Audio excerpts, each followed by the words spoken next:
the day. Up till then, goodbye.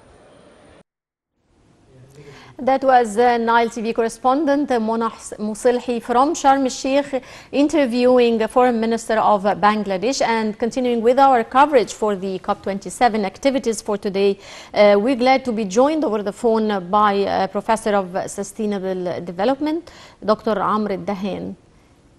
Good afternoon, sir. Hi, good afternoon. Glad to be here. Well, sir, how would the COP27, in your opinion, help in integrating efforts and joint action to face climate change? Well, you see, that's really the whole point of the conference. I mean, when you have all of these people from all of these nations coming together to address climate change, this is where these kinds of discussions and negotiations can happen, the kind of integration between companies, the private sector, the public sector, government, and non-governmental organizations to really coordinate all of their work towards that common goal of addressing both the mitigation and the adaptation to climate change around the world. Yeah. So this really is an incredible opportunity to really address this. Yeah. Well, sir, how do you weigh the impact of sustainable development on preserving the environment and reducing the impact of climate change? Well, sustainable development is really the only way in which it can be addressed. I mean, there are some people who will say, focus on the conservation efforts, on sustainability and so on, but in reality, if you want to address the needs of various populations, if you want to take people out of poverty, but also doing so in a way that is environmentally friendly, that can adapt to climate change and can deal with these things, sustainable development is truly the only way to deal with this. And it does so by addressing the different pillars of sustainable development, the society, economy, ecology, and culture, bringing them all together into one unified approach rather than only looking at environment by itself or only looking at economy by itself. It integrates these all together to really find a balanced approach towards development that is also sustainable. Yeah, well, Dr. Omar, to what extent could the COP27 boost Egypt's Vision 2030 and joint cooperation to reach sustainable development? Well, this is probably one of the most important steps that Egypt could take, and this really is on its goal of reaching, that vision of Egypt's vision of sustainable development 2030. The idea that making Egypt, the focal point, bringing everyone to Egypt in Sharm el-Sheikh has this opportunity of putting Egypt in the spotlight, as well as highlighting all of the efforts that we've been doing, from environmental initiatives to economic initiatives to societal initiatives, improving education, the health sector, improving livelihoods through things like the Kaful and Karama programs. All of these things are critical to that, and having COP27 in Egypt further emphasizes the role that we've been having, as well as the progress that has been made towards achieving that vision for 2030. Yes. Well, sir, the conference focuses on the importance of transformation into green energy. How do you view this, and how far do you think this is applicable?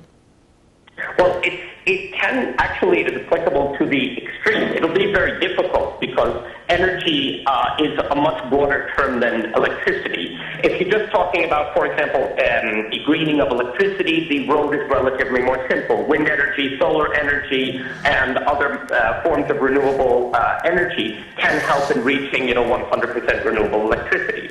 The more complex issue when it comes to energy is the idea of how do you green cars and automobiles, the transportation sector, and agriculture, and many other industries that require other forms of energy. In this area, it becomes much more difficult, and requires much more concerted effort, from developing battery technologies to electrifying certain aspects that previously weren't.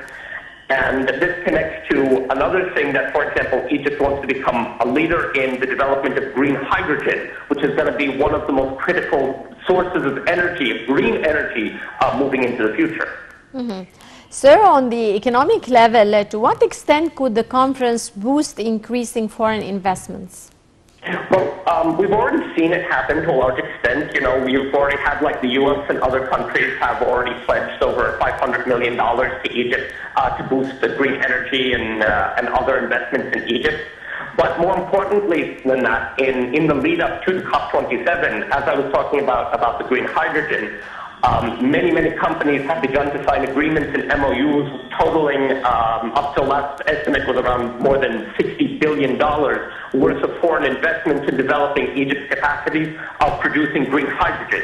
If Egypt can utilize these MOUs and utilize these agreements into really becoming a hub for the production of green hydrogen, it really could have a transformative effect on the Egyptian economy and really create Egypt as an energy hub, not just through the Suez Canal or the transportation of energy, but rather as a critical source for green hydrogen, which will be an essential energy resource for shipping and many other industries in the future. So it opens up that door for the possibility, but what we need to do is to follow up in order to ensure that these agreements, these MOUs, materialize into actual foreign direct investments that will change the Egyptian economy.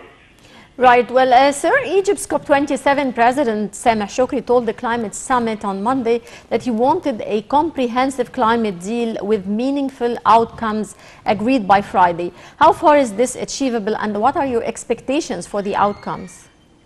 I don't know how achievable necessarily. Like the last major agreement that we saw between countries for meaningful climate action came up from the Paris Accord some years ago. It is possible that we might find even stringent, more clear targets, more stringent targets, especially considering that we're now more and more feeling the effects and the damages of climate change. I guess we have to stay optimistic and hope that these countries can come together and seriously address climate change.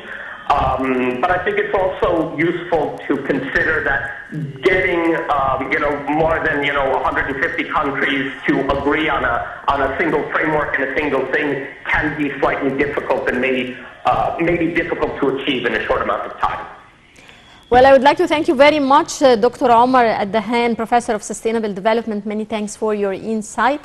And your viewers, on the sidelines of COP27 in Sharm el-Sheikh, Nile TV senior correspondent Taghreed Hussein conducted an interview with Head of Weather Service of Argentina, Professor Celeste Saulo. Let's have a closer look. We still continue our activities here and our interviews on the sidelines of the roundtable discussions and the different sessions taking place here at